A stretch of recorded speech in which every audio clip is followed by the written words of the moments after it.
우리 빌립보서 말씀 계속해서 나눌 때에 우리 그리스도로 가득한 인생이라는 제목으로 함께 말씀 나누도록 하겠습니다. 제가 처음 교회를 개척했을 때의 나이가 32살이었습니다. 제가 목회를 하면서 예수원을 설립하셨던 대천덕 신부님의 할아버지가 되시는 D.L. 무디와 함께 미국의 부흥을 일으켰던 R.A. 토레이의 책을 읽고 감동을 받은 적이 있어요. 그분께서 쓰신 성령의 능력으로 사역하라라는 책이 있었는데 그 책을 보면서 제가 두 가지의 다짐과 결심을 했습니다. 그 책 가운데 먼저는 목회자가 성공의 사다리를 타지 않고 성령의 사다리를 타야 된다라는 그 문구였고, 또 하나는 목회자가 숫자에 자유한 목자가 되어야 된다라는 문구였어요. 여러분, 목회를 하면서 목회자가 숫자에 있어서 자유할 수 있기를 기도하라, 이 문구가 참 제 가슴에 와닿았습니다. 그래서 목회를 시작한 제가 정말로 그 문구를 가지고 기도를 했습니다. 하나님, 목회를 하면서 그 사람들 따라 다니면서 성공의 사다리를 찾아다니는 것이 아니라 성령의 능력으로 성령의 사다리를 타게 하여 주옵소서. 그리고 제가 목회를 하면서 숫자에 연연하지 않게 하여 주옵소서. 한 명이 와도 내가 최선을 다하고 낙심하지 말고, 그리고 많은 사람들이 와도 교만하지 않게 하여 주옵소서. 여러분, 그런 생각을 가지고 목회를 시작하고 기도했는데, 저는 이 기도가 30대, 아니 지금도 목사가 할 수 있는 기도가 참 아니라라고 생각이 들어요. 하나님, 제가 숫자에 자유할 수 있게 하여 주옵소서. 그렇게 기도하고 주일날 서면 제 눈은 어디에 있냐면 출입문에 있습니다. 오늘은 누가 올까? 오늘은 누가 오지 않았을까? 왜 아무 연락도 없이 성도가 빠졌을까? 무엇이 잘못되었을까? 그렇게 걱정하면서 늘 염려하는 제 모습을 보면서 이 목사가 숫자에 자유할 수 있다는 것은 참으로 어렵겠다라고 생각이 들었어요. 그러한 입장에서 오늘 사도 바울의 경우를 한번 생각해 보면, 이 빌립보서를 쓰고 있던 로마 감옥에서 이 바울이 우리와 같은 성정을 가지고 있는 사람이라고 생각할 때에 참 바울의 마음이 복잡하고 참 힘들었겠다라는 생각을 하게 되어집니다. 모든 사람들이 다 그렇겠지만은 바울이 그냥 고생만 하고 감옥만 전전하면서 살은 사람이었다면, 고생하는 중에 감옥에 갇혀 있다가 또 다른 감옥에 갇히는 것은 별것 아닐 수가 있을 것 같아요. 하지만은 바울이 로마 감옥에 오기 바로 전의 사역, 에베소의 사역을 보면 그는 고생만 했던 사람이 아닌 것을 보게 되어집니다. 에베소에서의 사역을 생각해 보면 어찌 볼 때에 가장 높은 곳까지 올라갔던 사람이 바울이었어요. 3년간 에베소에 머물면서 복음을 전할 때에 이 에베소 교회만 성장하고 부흥한 것이 아니라 소아시아에 있는 모든 사람들이 이 에베소에 와서 바울의 복음을 전해 들었습니다. 그리고 자신의 앞치마에 그 손만 얹어도 병든 자가 나을 만큼 이 에베소의 사역에서는 가장 큰 영광과 부흥을 경험했던 곳이 바로 에베소의 사역이에요. 로마 감옥에 갇히기 바로 전의 사역이 이 에베소의 사역이라는 것입니다. 그러니까 에베소에서의 그 자신의 사역을 생각해보고 지금 로마 감옥에 있는 자신과 비교해 볼 때에 이 바울이 우리와 같은 성정을 가진 사람이라면 정말로 착잡하고 힘들었겠다라는 생각을 하게 되어지는 것입니다. 바울이 내가 로마도 보아야 하리라라는 그 비전과 소망을 가졌는데, 그가 로마도 가야겠다라는 그 비전을 얘기할 때에 그가 생각했던 지금의 상황은 분명히 아니었을 것이에요. 그가 에베소에서 가장 교회가 성장하고 부흥했을 때에 3년 가까이 그렇게 에베소에서 목회했을 때 가장 큰 영광과 성공의 자리에 있을 때에 바울은 이야기합니다. 내가 이제 로마도 보아야 하리라. 내가 로마도 가야겠다라는 그 비전을 이야기해요. 당시 바울과 함께 동행하고 사역했던 의사 누가가 보기에는 이제 노년된 이 바울이 그냥 이 성공한 이 에베소 사역에서 만족하면서 이제 내가 이곳에서 목회를 마무리하면 좋겠다. 내가 이곳에서 이제 목회를 은퇴를 해야겠다. 이렇게 말하면 참 좋을 것 같은데에 이 노년의 이 바울이 말하기를 그 뜨거운 열정을 가지고 말하기를 내가 이제 이 에베소 사역을 접고 로마로 가야겠다. 로마를 보아야겠다라고 이야기를 하고 있습니다. 그 에베소 사역의 전성기에서 로마로 보아야겠다라는 그 비전을 이야기하는데 사도행전을 기록한 이 의사는 사도행전을 기록하면서 바울이 에베소에서 이야기했던 그 비전, 그 소망, 내가 로마도 보아야 하리라라는 그 비전들이 어떻게 이루어져 가고 있는가를 사도행전은 기록하고 있는 것이에요. 여러분, 나도 로마를 가야겠다라는 그 비전으로 이제 에베소 사역을 접고 이제 예루살렘으로 바울은 가게 되어지죠. 그곳에서 억울하게 붙잡혀서 가이사랴 감옥에서 2년 동안 갇히게 되어지고 그 가운데 내가 로마 사람이기에 로마 황제에게 황소하겠다라고 해서 로마 감옥으로 이송되게 되어지고 그곳에서 2년 동안 있게 되어집니다. 그리고 사도행전 28장은 제수된 몸으로 바울이 로마에 왔다는 것으로 이제 사도행전은 끝이 나게 되어져요. 여러분, 바울이 에베소에서 내가 로마도 보아야 하리라라는 그 비전을 이야기했을 때에 지금 감옥에 갇혀있는 그 현실을 원했던 것은 아니었을 것입니다. 바울이 에베소 사역에서 나도 로마를 가야겠다라고 이야기했을 때는 에베소에서 보여주었던 하나님의 영광과 하나님의 역사와 하나님의 능력들, 이제 소아시아의 중심 도시뿐만 아니라 당시 세계의 중심이라고는 이 로마에서도 그 복음의 역사가 불같이 일어나기를 소망하는 마음으로 그 꿈을 꾸면서 내가 로마도 보아야 하리라라는 그 소망을 이야기했을 것입니다. 로마에 있는 교인들을 그가 보고 싶고 그 로마에서 큰 교회를 이루겠다는 것은 아니더라도 에베소에서 일어났던 기적과 능력이 수많은 사람들이 이제 복음으로 변해지는 그 일들을 에베소에서 경험했기 때문에 그 놀라운 역사들이 이제 세계의 중심이라고 하는 이 로마에도 동일하게 일어나기를 소망하는 바람으로 내가 로마도 보아야 하리라라는 비전을 이야기했을 것입니다. 근데 지금 그가 로마에 와 있는데 2년 동안 감옥에 갇혀 있는 것이에요. 겨우 그를 찾아오는 몇 사람들에게만 복음을 전하고 그리고 그를 관리하는 시위대 몇 사람들에게만 복음을 이야기할 때에 얼마나 답답하고 얼마나 그 마음이 착잡했을까라고 생각이 듭니다. 예루살렘 가이사랴 감옥에서 2년, 또한 로마의 그 감옥에서 2년, 근 4년 5년의 시간을 감옥에서 보내면서 바로 전에 에베소 사역을 비교해보면 바울의 마음이 얼마나 착잡하고 답답했겠습니까? 그리고 빌립보 교인들 뿐만 아니라 바울을 아는 많은 사람들이 바울이 당한 일에 대해서 납득하지 못하고 이해를 못해서 의아해하는 사람들이 참으로 많이 있었을 것입니다. 왜 바울처럼 신실한 하나님의 사람을 이렇게 가두고 있을까? 왜 바울은 우리가 이렇게 기도하는데 아무런 죄가 없음에도 불구하고 풀려나지 못하고 이 4년 넘게 감옥에 있을까? 의아해하고 의구심이 드는 사람도 있었을 것이에요.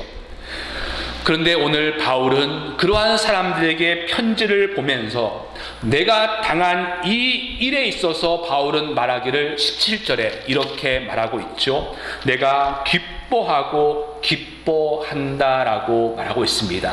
내가 기뻐하고 기뻐한다라고 말하고 있어. 나는 이곳에서 정말로 기뻐하고 있으니, 나의 이 매임에도 기뻐하고 있으니 너희들 걱정하지 말라라고 이 말을 하고 있습니다. 이 말은 분명히 빌립보 교인들을 위로하는 말이겠지만은, 저는 동시에 바울 스스로에게도 그러한 생각을 가지고 있었기 때문에 이 말을 하고 있다라고 생각이 듭니다.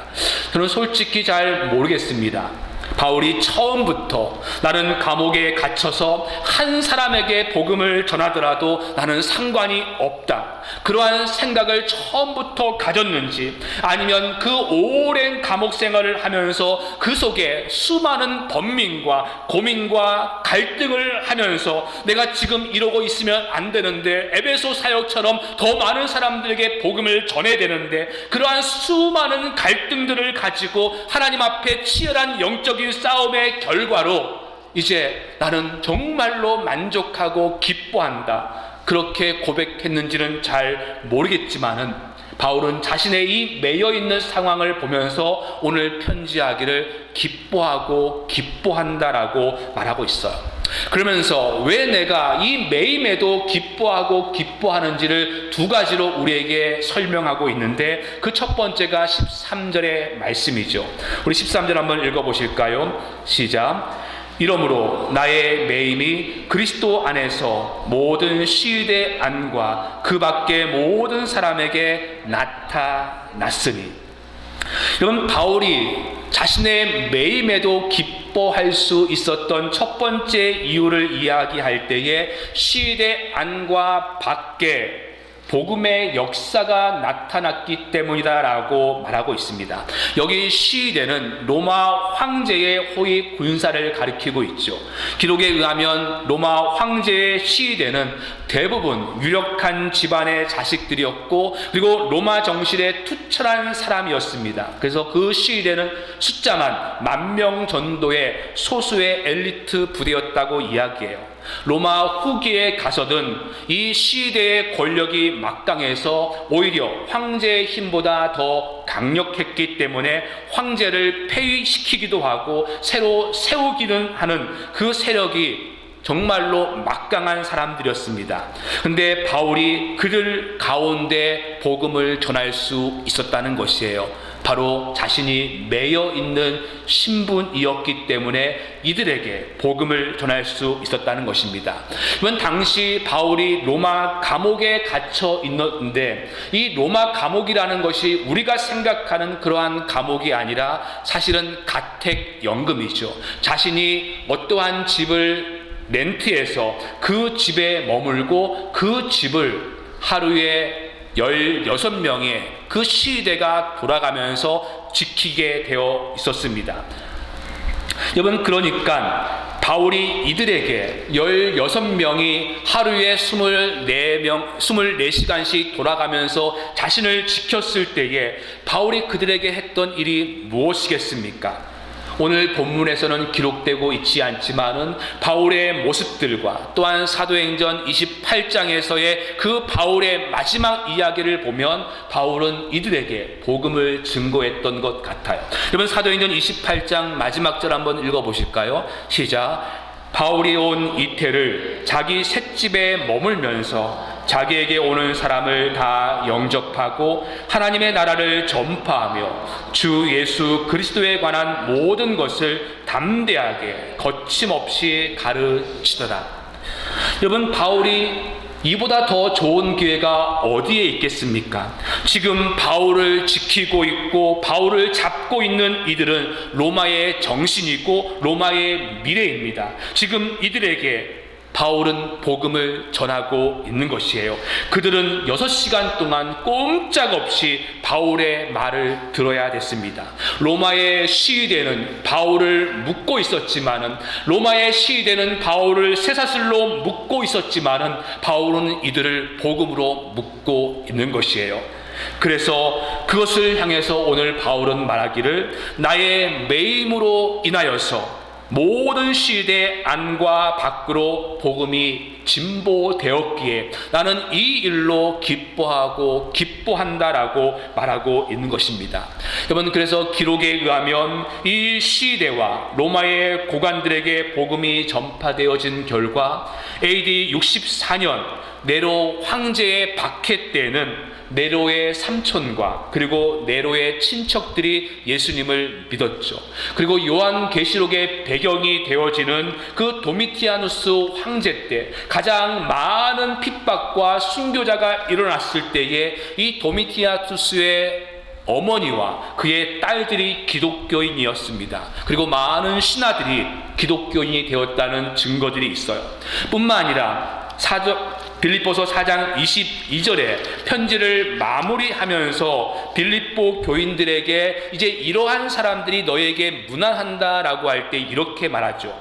모든 성도들이 너희에게 문안하되 특히 가이사의 집 사람들 중 몇이니라 라고 말하고 있습니다. 가이사의 사람들 몇이 너희들 중에 문안한다 라고 말하고 있어요. 여러분, 가이사가 누구입니까? 로마 황제를 칭하는 말입니다. 로마 황제의 가족 중에 너희 빌립보 교인들에게 문안한다 라고 이야기를 하고 있어요.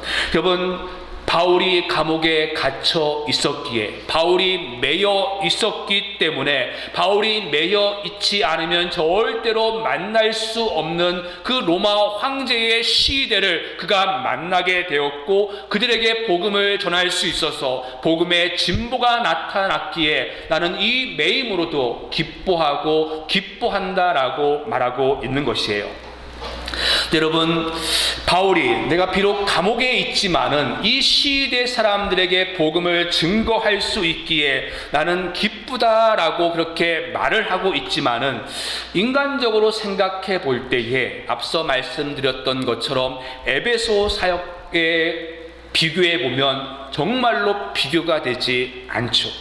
에베소의 부흥을 생각해 보면 그가 전도를 하면서 많은 사람들에게, 소아시아에 있는 많은 사람들에게 복음을 드러낼 때를 생각해 보면 이 감옥에서 간수 몇 사람에게, 그리고 자신에게 찾아오는 사람들 몇 사람에게 복음을 전하는 것은 비교가 되지 않습니다.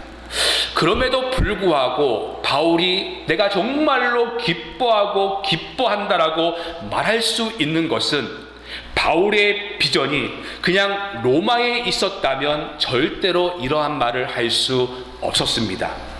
여러분, 바울의 비전은 사실은 로마도 아니고 또한 스페인도 아니고 에베소도 아니에요.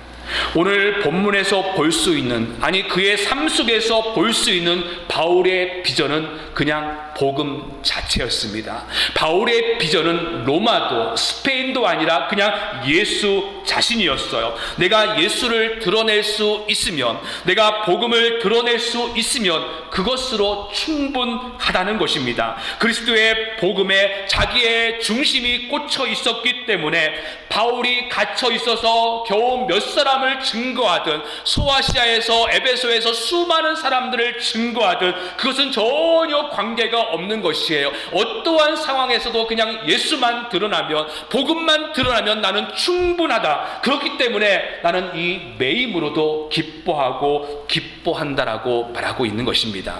여러분, 제 비전이 우리 교회에 있으면 저는 어떠한 모양으로든 실망할 수 있고 또한 교만하게 되어집니다. 저의 비전이 우리 교회에 있으면 숫자적으로 줄어들면 저는 낙심하게 될 것이에요. 저의 교회의 비전이 우리 교회라면 숫자적으로 늘어나면 저는 교만할 것입니다. 근데 제 비전이 우리 교회가 아니라 그냥 복음이고 예수라면 그 숫자에 관계없이 정말로 몇 사람이라도 복음을 증거하는 것에 충분하게 되어진다는 것입니다. 복음을 전할 수 있는 그것에 대해서 만족하며 복음으로 사는 것 자체에 대해서 그냥 만족할 뿐이라는 것이에요. 시대 안과 밖으로 비록 몇 사람이라도 자신이 복음을 전할 수 있는 그것, 나의 그 비전이 예수였고 나의 비전이 복음 자체였기 때문에 이 매여있는 상황에서도 복음을 전할 수 있었기 때문에 바로 기뻐하고 기뻐한다라고 말하고 있습니다. 바울의 비전은 바로 예수였고 복음 자체였어요. 우리는 종종 마음을 비워야 된다고 이야기하죠. 내려놓아야 된다고 이야기합니다. 내 바울의 경우를 보면 엄밀히 말할 때 자기 비움이나 내려놓음이 아니라 자기 채움이었습니다. 바울은 자기를 비우려 하지 않고 그리스도로, 복음으로 자신을 채우려고 했던 사람이라는 것입니다. 오직 복음으로 가득 찼던 사람이 바울이에요. 만약 내려놓음이나 자기 비움이라면 내가 가난한 곳에 있지만은 내가 참아야지, 내가 힘든 가운데 있지만은 이 감옥 생활이 언제 끝날지 모르겠지만은 내가 견뎌야지, 언젠가는 좋은 날이 올 거야, 언젠가는 에베소의 사역처럼 더 많은 사람들에게 말씀을 전할 수 있을 거야, 그렇게 자기 자신과 싸웠다면 바울은 절대로 이 말을 하지 못합니다. 하루에도 수도 없이 바뀌는 것이 우리 마음이에요. 하지만은 바울은 복음으로 가득 찼고 그 중심에 예수만이 있었기 때문에 내가 어떠한 이렇게 매여있는 상황에서도 복음을 드러낼 수 있었기 때문에 나는 기뻐하고 기뻐한다라고 말하고 있는 것입니다. 여러분, 그래서 오늘 본문에서 바울이 그리스도로 가득 차 있다는 것을 알 수 있는 것이, 바울은 그리스도의 복음을 전할 때에 특별히 지도자들, 복음 전하는 자들이 가장 경계해야 될 것이 무엇인지를 우리에게 말해주고 있는데, 바로 그것은 이기적인 욕망이라고 말하고 있습니다. 여러분, 바울이 로마 감옥에 갇혀 있으니까, 워낙 유명한 사람이니까 이 로마에 바울이 왔을 때에 로마 교회에 있는 지도자들이 이제 열심으로 복음을 전하기 시작했다라고 오늘 성경은 말하고 있죠. 근데 그 중에 어떠한 사람들은 이 복음을 전하는데 사랑으로 복음을 전한다라고 이야기합니다. 아마도 이 사람들은 그동안은 복음을 전하지 못했지만은 이 전도자 바울이 감옥에 갇혀 있어서 사람들에게 복음을 증거하지 못하니까, 바울이 자유의 몸이었다면 우리와 함께 열심히 복음을 전할 텐데 이가 감옥에 갇혀 있으니까 이제 우리라도 열심을 내서 복음을 증거하자. 그래서 사랑으로 그 복음을 전하는 사람들이 있었다라고 말하고 있어요. 근데 15절에 보면 또 어떠한 사람들이 있었냐면, 바울이 갇혔다는 이야기를 듣고 투기와 분쟁으로 그리스도를 전파했다라고 이야기를 합니다. 여러분, 이렇게 복음을 전하는 것에 대해서 17절에 말하기를, 바울의 매임에 괴로움을 더할 생각으로 순수하지 못한 마음으로 다툼으로 지금 복음을 증거하는 자들이 있다라고 이야기를 하고 있죠. 여러분, 다툼으로 복음을 증거했다, 투기와 분쟁으로 복음을 증거했다라는 이 말의 의미는 17절의 말씀처럼 순수하지 못한 동기로 복음을 증거했다는 것입니다. 마음의 순수한 동기로 하지 않고 복음을 전하고 있다는 것이에요. 여러분, 사실 우리는 모든 생각들이 그리스도의 초점을 맞춰져 있기보다는 자신의 자존심이 먼저 세워지고, 그리고 내가 더 바울보다 유명해지고 바울보다 더 탁월해지기를, 인정받기를 원하는 마음으로, 이 이기적인 욕망으로 복음을 전하는 사람들이 있다는 것입니다. 그리고 많은 경우 이 이기적인 욕망을 하나님의 거룩한 비전이라고 포장하면서 복음을 전하는 경우들이 참으로 많이 있어요.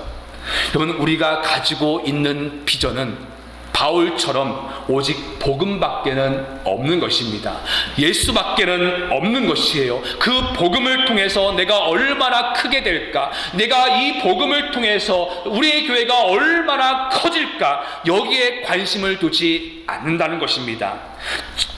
여러분, 지금 바울이 말하고 있는 투기와 분쟁으로 복음을 전하는 사람들은 유대인 기독교파 이단들이 아닙니다. 14절에 보면 이들을 형제라고 부르고 있어요. 형제들 가운데, 형제들 중에 이렇게 복음을 전하는 사람들이 있다라고 말하고 있습니다. 만일 이들이 이단이나 유대파 기독교인이었다면 바울이 갈라디아서에 말했던 것처럼 이들을 형제라고 부르지도 않았을 것입니다. 여러분, 이들은 기독교인들이에요. 그런데 투기와 분쟁으로 지금 복음을 전하고 있습니다. 이단적인 교리나 이단을 가르치는 자들이 아니라는 것이에요. 바울이 만약 이들이 이단이라면 강력하게 경계했을 것입니다. 엄하게 책망했을 것이고, 그리고 교회 안에 이들을 용납하지도 형제라고도 부르지 않았을 것이에요. 그러니까 이들이 누구입니까? 지금 이들은 잘못된 것을 가르치는 사람들이 아니라 바른 것을 가르치고 있는데 순수하지 않은 동기로 바른 것을 가르치고 있는 사람들이라는 것입니다. 저는 이러한 사람들이 교회 안에서 가장 무서운 사람들이라고 생각이 되어져요. 여러분, 잘못된 것을 교회 안에서 가르치면 이것은 다 압니다. 이단을 가르치면 웬만한 사람들은 이것이 이단이기 때문에, 잘못된 것이기 때문에 분명히 알아요. 그런데 바른 것을 가르치고 있는데 그 동기가 순수하지 못하다는 것입니다. 바른 것을 가르치고 있는데 그 동기가 부흥이고, 그 동기가 내 유명세이고, 그 동기가 내가 편안해지고 있다는 것입니다. 그걸 위해서 내가 바른 것을 가르치고 있기 때문에 교인들은 정말로 그분의 설교가 정말로 좋고 잘 가르친다고 생각을 해서 존경을 하는데, 그 동기가 그릇된 동기라는 것입니다. 순수하지 못한 동기라는 것이에요. 그 마음에 투기와 분쟁과 다툼, 바울보다 더 낫고 바울보다 더 유명해져야겠다는 이기적인 욕망의 동기를 가지고 바른 것을, 복음을 전하고 있는 사람들이라는 것입니다. 지금 이 사람들은 잘못된 교리를 가르치고 있는 사람들이 아니에요. 그렇다면 바울은 이들을 형제라고도 부르지 않았을 것입니다. 바른 것을 가르치는데 잘못된 동기, 순수하지 않은 동기로 가르치고 있는 사람들이에요. 여러분, 이러한 교회의 모습에 대해서 한번 예를 들어보면, 교회가 종종 사용하는 단어 가운데 선의의 경쟁이라는 말을 합니다. 같은 교단의 교회들끼리도 우리가 선의의 경쟁을 한번 하자고 그래요. 여러분, 그러면 경쟁을 하면 복음의 진보가 더 빠르게 이루어질 수 있지 않겠냐? 누가 더 열심을 내는지 한번 해보자라고 그렇게 말을 합니다. 다른 지방에서 교회가 갈라졌습니다. 목사님 때문에 목사파와 그리고 반대파, 그렇게 나뉘어졌어요. 300명 된 교회가 150명씩 그렇게 나누어졌는데, 여러분, 나누어진 교회가 가장 원하는 것이 무엇인지 아십니까? 그것은 그 남아있는 교회보다 더 부흥하는 것입니다. 우리가 저 교회보다, 저 쪼개어진 교회보다 더 부흥하자는 것이에요. 그래서 그들보다 더 커지기 위해서 열심을 냅니다. 더 전도를 많이 해요. 그래서 두 교회 다 성장을 해서 200명씩 성장을 했습니다. 여러분, 300명 된 교회가 이제 둘로 나뉘어져서 200명, 400명으로 늘어났으니까 하나님의 나라가 커진 거잖아요. 다들 잘했다고 이야기하고 박수를 해요. 근데 그 동기가 무엇이냐면, 하나님의 나라를 위한 것이 아니라 우리 교회가 저 교회보다 커져야겠다는 것입니다. 우리 교회가 저 교회보다 더 커져서 저들을 납작 눌러야겠다는 그 동기로 그들이 열심을 내는 것입니다. 우리 교회가 그래서 커져서 기쁜 것이 아니라 저 교회를 이겨서 기쁜 것입니다. 여러분, 그래서 내 교회 안에 새신자 100명이 들어와도 저 교회에 새신자 200명이 들어오면 100명 때문에 기뻐하지 못해요. 저 교회에 200명이 온 것 때문에 분이 가득하던 것입니다. 왜 우리 교회는 100명이 오고 저 교회는 200명이 오는가? 그래서 화가 나는 것입니다. 눈에 새로운 하나님의 백성 100명이 기뻐하며 가득한 것이 아니라 저 교회에 200명이 온 것 때문에 화가 나서 미치는 것이에요. 또 어떤 교회에서는 선한 동기에서 전도상을 만들죠. 전도 많이 하는 사람에게 상을 줍니다. 지금은 잘 모르겠지만은 예전에는 전도상으로 자동차를 주는 교회도 있었어요. 자동차가 필요하신 분은 한번 잘 찾아보시길 바랍니다. 전도상으로 자동차를 주는 교회가 있습니다. 여러분, 그러면 교인들이 서로 열심을 내서 전도해요. 여러분, 전도할 때 이단 가르치겠습니까? 바른 것 가르칩니다. 전도할 때 다른 것 가르치는 것이 아니라 복음을 가르쳐요. 그런데 그 동기가 무엇이냐면 상이라는 것입니다. 자동차라는 것이에요. 남을 이기겠다는 것입니다. 그래서 전도 축제를 하면서 다른 교회가 이단을 가르치는 것도 아닌데 우리 교회가 부흥하기 위해서, 내가 전도상을 받기 위해서 다른 교회에 다니는 사람이라 할지라도 우리 교회에 데리고 와서 내가 상을 받아야 되는 것입니다. 그리고 한 달 동안 내가 저 사람 우리 교회에 데리고 와서 내가 전도상 받아야지, 그렇게 열심을 내서 기도하고 관심을 가졌는데 그 사람을 다른 사람이 낚아채서 데리고 오면 그 사람이 교회에 온 것 때문에 기쁜 것이 아니라 내가 데리고 올 사람을 저 사람이 데리고 왔다는 것 때문에 화가 나서 미치는 것이에요. 여러분, 교회 안에 제가 생각할 때 선의의 경쟁이라는 것은 없습니다. 교회는 모두 다가 동역자이고 경쟁자가 아니라는 것이죠. 이것은 이기적인 욕망입니다. 교회 안에 있는 모든 사람들은 동역자이고 우리 교회뿐 아니라 다른 교회도 선의의 경쟁이라는 것은 없어요. 빌립보서를 시작하면서 김해의 어떠한 큰 교회가 김해의 작은 교회 앞에서 전도하는 모습에 제가 참 마음이 불편하고 화가 났다고 말씀을 드렸죠. 나중에도 말씀을 드렸지만은 선의의 경쟁은 그것은 목회자의 야망일 뿐이에요. 서로 형제들끼리 격려하는 것으로도 부족함에도 불구하고 교회와 교회끼리 경쟁하고 성도와 성도끼리 경쟁을 붙이고 속회와 속회끼리, 구역과 구역끼리 경쟁을 붙여서 우리가 더 저들보다 열심을 내고 더 많은 사람들을 내어왔다. 이것은 바른 것을 가르치고 있지만은 순수한 동기로 복음을 가르치지 않은 다툼과 분쟁과 시기로 가르치고 있는 것입니다. 여러분, 그런데 이렇게 말할 때에 반론으로 말씀하는 것이 뭐냐면 18절의 말씀인 것 같아요. 우리 18절 말씀 한번 읽어보실까요? 시작.